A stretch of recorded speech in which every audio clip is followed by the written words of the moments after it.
तो कैसे हो आप सब लोग। आई होप आप सब मस्त होंगे। तो मैं आज आपके लिए लेके आ गया हूँ वार्षिक परीक्षा सत्र 2021-22 कक्षा 11 का भौतिक विज्ञान का पेपर लेके आ गया हूँ। यही पेपर आपका वार्षिक परीक्षा में आने वाला है। तो आज इस पेपर को अपन डिस्कस करेंगे। इस पेपर के जितने भी क्वेश्चन हैं उन सभी को अपन करेंगे, ठीक है। तो देखो, सबसे पहले देख लेते हैं सामान्य निर्देश यहाँ पर दिए गए हैं कि परीक्षार्थी सर्वप्रथम अपने प्रश्न पत्र पर अपना नामांक लिखें। तो सबसे पहले आपको नामांक लिखना है। उसके बाद सभी प्रश्न अनिवार्य हैं। प्रत्येक प्रश्न का उत्तर दी गई उत्तर पुस्तिका में लिखिए। जिन प्रश्नों में आंतरिक खंड है उन सभी के उत्तर एक साथ लिखें। अब यहाँ पर पहला खंड आता है अपने पास, वो आता है बहुविकल्पी प्रश्न का। तो यहाँ पर बहुविकल्पी में पहला क्वेश्चन हमारे सामने है कि विद्युत चुंबकीय बल की प्रकृति कैसी होती है। यहाँ पर पूछ रहा है क्वेश्चन कि विद्युत चुंबकीय बल की जो प्रकृति है वो कैसी होती है। तो दोस्तों आपको बता दूं कि विद्युत चुंबकीय बल आकर्षण प्रकृति का भी होता है और प्रतिकर्षण प्रकृति का भी होता है। तो इसका उत्तर हो जाएगा द, अ और ब दोनों, ठीक है।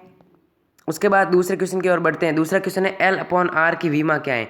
तो एल अपॉन आर की विमा हो जाएगी समय, ब। उसके बाद तीसरा क्वेश्चन है विस्थापन परिवर्तन की दर कहलाती है। तो विस्थापन परिवर्तन की दर वेग कहलाती है।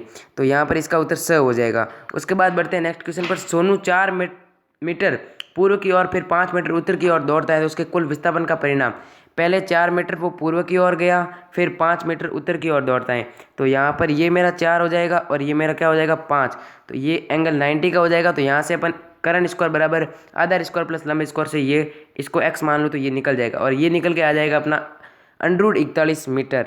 तो इसका भी आंसर हो जाएगा ब √41 मीटर। उसके बाद नेक्स्ट क्वेश्चन है F बराबर एम ए न्यूटन के गति के किस नियम से प्राप्त होता है। तो F बराबर एम ए न्यूटन की गति के द्वितीय नियम से प्राप्त होता है। इसका उत्तर हो जाएगा ब। उसके बाद से प्रत्यास्थ गुणा टक्कर के लिए प्रत्यावस्थान गुणांक E का मान कितना होता है। तो प्रत्यास्थ टक्कर के लिए E का जो मान है वो होता है 1, E बराबर 1। उसका उत्तर हो जाएगा अ। और पूर्णतः प्रत्यास्थ टक्कर के लिए हो जाएगा E बराबर 0, ठीक है। पृथ्वी की सतह से ऊंचाई पर जाने पर गुरुत्व त्वरण का मान। तो पृथ्वी की सतह से ऊंचाई पे जाओ या गहराई में जाओ, गुरुत्व त्वरण का मान हमेशा क्या होता है, घटता है। तो इसका उत्तर हो जाएगा स। उसके बाद नेक्स्ट क्वेश्चन की ओर बढ़ते हैं। नेक्स्ट क्वेश्चन है हमारा आदर्श कृष्णिका के लिए अवशोषण गुणांक का मान कितना होता है। तो आदर्श कृष्णिका के लिए अवशोषण गुणांक का मान जो होता है वो 1 होता है, ठीक है। इसका उत्तर हो जाएगा ब 1। उसके बाद है सत्य असत्य हैं सभी आवर्त गतियाँ दोलन गतियाँ होती। तो इसका हो जाएगा असत्य, क्योंकि सभी आवर्त गतियाँ दोलन गतियाँ हो ऐसा कोई जरूरी नहीं है, लेकिन सभी दोलन गति होती है वो सभी आवर्त गति होती है, ठीक है। फिर है भूस्थिर उपग्रह का आवर्तकाल 24 घंटे होता है। तो बिल्कुल ये सही है, ये सत्य है, क्योंकि भूस्थिर उपग्रह का आवर्तकाल है वो पृथ्वी के आवर्तकाल के बराबर होता है, ठीक। फिर आता है -40 डिग्री पर डिग्री सेंटीग्रेड और फ़ारेनहाइट पैमाना है वो बराबर होते हैं। तो बिल्कुल सही है, ये भी सत्य हो जाएगा, ठीक है। उसके बाद 98 kg भार वाले पिंड का द्रव्यमान 10 किलोग्राम होता है कि नहीं होता है। तो 98 भार दे दिया, यानी mg बराबर दे दिया है 98, mg बराबर 98 दिया है। तो यहाँ से अपन m निकालेंगे तो हमारा कितना आ जाएगा 10 किलोग्राम आ जाएगा। तो ये भी मेरा क्या है, सही है, ठीक है। उसके बाद है रिक्त स्थान की पूर्ति कीजिए कार्य तथा ऊर्जा का विमीय सूत्र। तो कार्य और ऊर्जा का जो विमीय सूत्र होता है वो m1L2T-2 होता है, ठीक है। उसके बाद क्योंकि दोनों का कार्य और ऊर्जा का एक ही होता है, ठीक है। फिर एक किरचॉफ के अनुसार अच्छे अवशोषक अच्छे उत्सर्जक होते हैं, ठीक है। इस खाली जगह में आ जाएगा अच्छे उत्सर्जक। फिर सरल आवर्त गति में कण का x बराबर a पर वेग। तो सरल आवर्त गति में वेग अपन को पता है, वेग v बराबर जो होता है वो होता है a omega cos omega T. तो यहाँ पर वेग निकल के आ जाएगा a omega cos omega T. इस खाली जगह का हो जाएगा आंसर।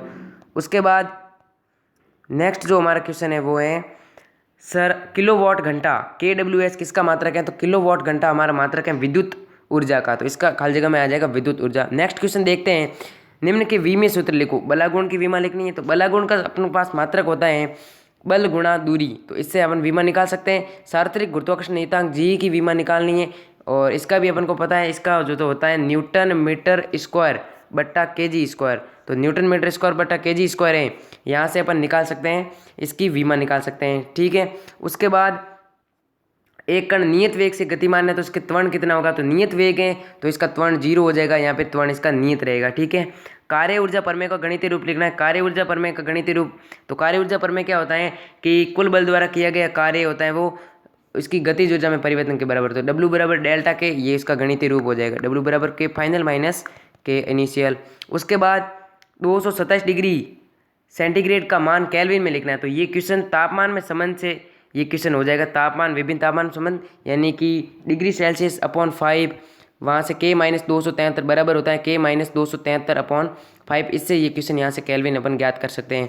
फिर कार्नो इंजन में कार्यकारी पदार्थ किसे लिया जाता है, तो कार्नो इंजन में कार्यकारी पदार्थ के रूप में गैस को लिया जाता है, आदर्श गैस इसका आंसर हो जाएगा।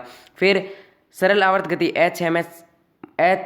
HM मतलब सरल आवर्त गति। तो सरल आवर्त गति कर रहे कण का विस्थापन समीकरण देना है, तो विस्थापन समीकरण अपन को पता है y बराबर होता है A sin ओमेगा टी, तो इसका आंसर ये हो जाएगा। स्थैतिक घर्षण का अधिकतम मान, तो अपन को पता है स्थैतिक घर्षण का अधिकतम मान कहलाता है सीमांत घर्षण। क्या कहलाता है? सीमांत घर्षण कहलाता है, तो इसका आंसर हो जाएगा मेरा सीमांत घर्षण बल। उसके बाद पृथ्वी की सतह के लिए पलायन वेग का मान कितना होता है, तो अपन को पता है कि पृथ्वी की सतह के लिए पलायन वेग का मान होता है 11.2 किलोमीटर प्रति सेकेंड, तो इसका आंसर ये हो जाएगा। उसके बाद आता है सदिश ए वेक्टर बराबर 4i cap plus 3j cap plus 5k के कैप के अनुदिश एकांक सदिश ज्ञात करना है।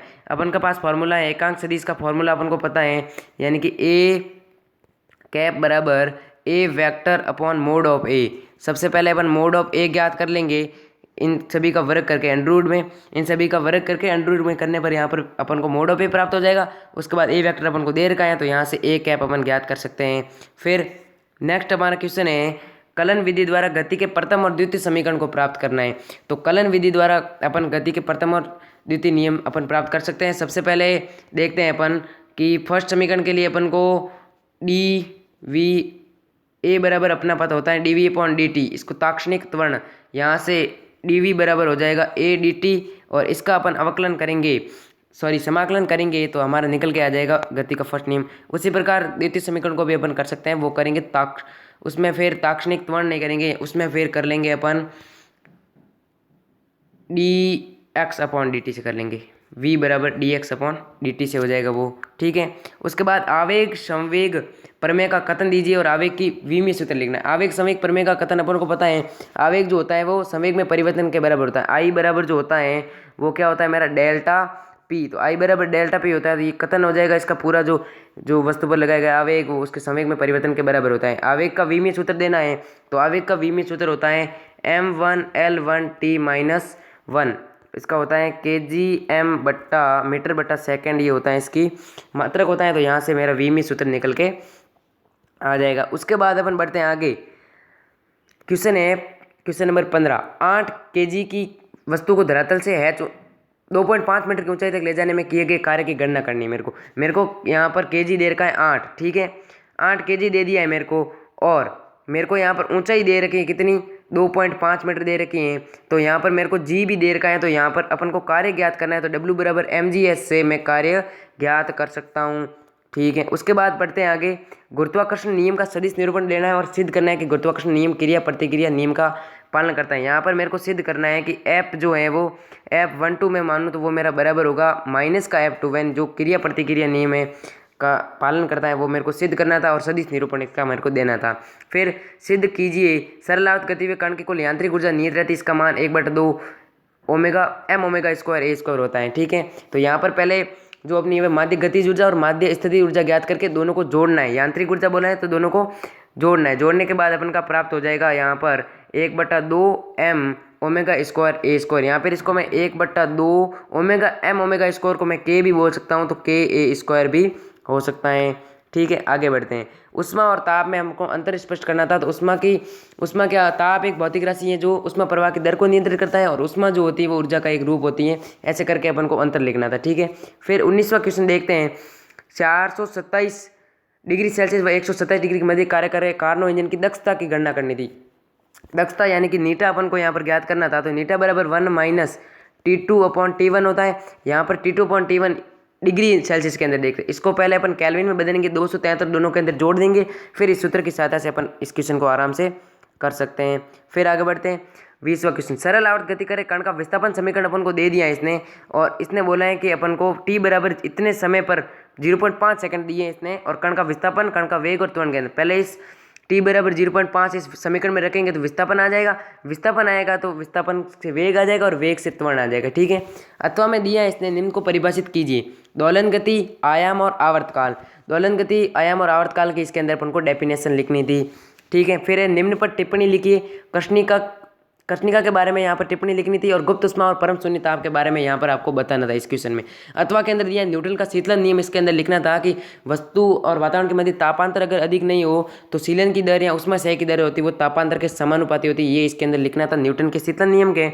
और सीपी व सीवी को परिभाषित करना था, यानी कि स्थिर आयतन पर मोलर विशिष्ट उष्मा और स्थिर दाब पर मोलर विशिष्ट उष्मा को यहाँ पर परिभाषित करके सीपी और सीवी में संबंध लिखना था। जो मेयर समीकरण है वो यहाँ पर अपन को लिखनी थी। फिर नेक्स्ट क्वेश्चन आता है उष्मा गतिकी के प्रथम नियम का कथन लिखने। फर्स्ट लॉ ऑफ थर्मोडायनामिक यहाँ पर लिखना था इसका नियम कि जो उष्मा होती है वो आंतरिक ऊर्जा में परिवर्तन है और कार्य योग के बराबर होती है। जो डी यहाँ पर अपन को लिखना था d q is equal to d u plus d डब्ल्यू, यहाँ पर मैं बोल सकता हूँ d q is equal to d u plus p d v, वो यहाँ पर मेरे को यहाँ पर लिखना था। उसके बाद आता है समदाबी प्रक्रम तथा समतापी प्रक्रम और समदाबी प्रक्रम में कार्य की गणना करनी थी। तो ये अपन आराम से कर सकते हैं, क्यों डब्ल्यू बराबर यहाँ पर उत्तर आ जाता मेरे का समतापी में आ जाता 2.303 NRT log 10 V2/V1 और समदाबी में NR upon gamma minus 1 minus gamma T2 minus T1, ये आंसर आ जाता। उसके बाद नेक्स्ट क्वेश्चन की ओर बढ़ते हैं। अथवा के अंदर दे रखा है कि यू वेग तथा थीटा कोण पर प्रक्षेपित कण के लिए अधिकतम ऊंचाई हैच मैक्सिमम और परास आर के मध्य संबंध स्थापित करना था। तो ये संबंध स्थापित करेंगे तो हैच मैक्सिमम बराबर हो जाता है मेरा आर मैक्सिमम अपॉन 2, ठीक है, ये इसका आंसर था। फिर एक 10 kg के पिंड के वेग को 5 मीटर पर सेकंड से मैं 5 सेकंड में 0 से 20 मीटर पर सेकंड करने के लिए उसको आरोपित बाह्य बल की गणना करनी थी, एफ यहाँ पर ज्ञात करना था। तो पहले अपन ए ज्ञात कर लेते, जो अपना गति का पहला समीकरण है उससे अपना ए आ जाता था और उसके बाद एफ बराबर एम से यहाँ पर मेरा एफ आ जाता था। यहाँ पर नेक्स्ट क्वेश्चन में मेरे को स्थैतिक घर्षण का मान ज्ञात करना है, ठीक है। इसने स्थैतिक घर्षण गुणांक मेरे को दे दिया है। तो अपन को पता है जो एफ एस होता है वो होता है म्यू एस और एन, ठीक है। यहाँ से यहाँ पर देखो इस डायग्राम में देखेंगे नीचे की तरफ मेरा एम जी लग जाएगा और ऊपर की तरफ अभिलंब प्रतिक्रिया बल एन लग जाएगा। तो एन बराबर एम जी हो जाएगा। तो एन बराबर एम मेरे को 10 kg दे रखा है और जी में 10 मानूँ तो यहाँ पर एन मेरा कितना आ जाएगा 100 आ जाएगा। और एफ एस बराबर म्यूएस एन होता है, म्यूएस मेरे को दे रखा है 0.5, गुणा करूँगा मैं 100 एन यानी 100 से, तो 0.5 इंटू 100 करने पर मेरा आ जाता 50। तो इसका क्वेश्चन का आंसर हो जाता 50। फिर 23वें क्वेश्चन में दिया है केपलर के ग्रह गति के नियम। केपलर के 3 ग्रह गति के जो नियम है कक्षाओं का, आवर्तकाल का और क्षेत्रफल का, वो नियम इसके अंदर अपन को लिखने थे। उसके बाद पलायन वेग को परिभाषित कीजिए। पृथ्वी की सतह के लिए पलायन वेग का सूत्र लिखना था। पलायन वेग किसे कहते हैं वो परिभाषा देनी थी और पलायन वेग पृथ्वी की सतह के लिए यहाँ पर अपन को देना था कि सूत्र लिखना था। जैसे पलायन वेग का सूत्र लिखना था तो v बराबर √2GRE, ये सूत्र हो जाता है इसका, ठीक है। उसके बाद अथवा में दिया है पृथ्वी की सतह से हैच ऊंचाई जाने पर गुरुत्वाकर्षण जी का किस प्रकार परिवर्तन का आवश्यक सूत्र देना है। यहाँ पर अपन को व्युत्पन्न करना था और सूत्र अपना आ जाता G' बराबर G1 - 2h/RE, ये हो जाता। फिर पृथ्वी की सतह से कितनी ऊंचाई पर गुरुत्वाकर्षण जी का मान उसके सतह का मान का आधा रह जाएगा, यानी G' बराबर G/2। यहाँ से जी डैश की जगह मैं लिख देता 1 - 2h/RE। जी डैश बराबर G1 - 2, यहाँ पर जी डैश बराबर G1 - 2h/RE बराबर G/2 हो जाता है। जी से जी मेरा कैंसिल आउट हो जाता। इस प्रकार मेरा ये क्वेश्चन है वो यहाँ पर हैच में हाइट निकाल सकता था, ठीक है। तो ये हमारा जो है वो ईयरली का कक्षा 11 का भौतिक विज्ञान का पेपर था। तो आपको कैसा लगा पेपर कमेंट में ज़रूर बताना और आप इस चैनल को सब्सक्राइब करना मत भूलना। ऐसे ही वीडियो इस चैनल पर आपको मिलते रहेंगे। धन्यवाद।